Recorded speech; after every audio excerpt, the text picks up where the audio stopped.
এখনকার মডেলদের কয়েকটা কথা শুনে আমার খুব হাসি পায়।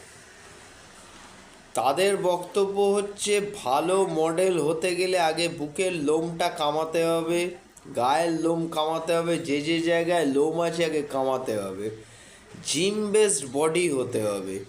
আচ্ছা, সেটা নয় মানলাম, কিন্তু জিম বেসড বডিটা ঠিক কী সেটা আজ অবধি তারা বুঝতে পারলো না।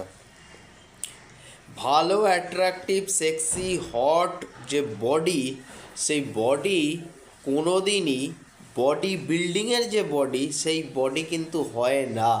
বডি বিল্ডিংয়ের বডিটা হচ্ছে মাস্কিউলার বডি।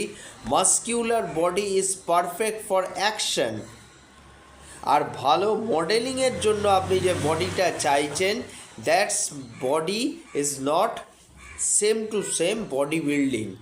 তাতে বুকের লোম কামানো গায়ের লোম কামানোর কী সম্পর্ক? মাথায় লম্বা চুল থাকুক বা ছাঁটা চুল থাকুক, কী সম্পর্ক? ক্যারেক্টারের সাথে পারফেক্ট হচ্ছে কিনা সেইটা দেখতে হয়, কিন্তু এদের সেই ধারণাটা নেই। আগে লোমটা বুকের কামিয়ে ফেলুন।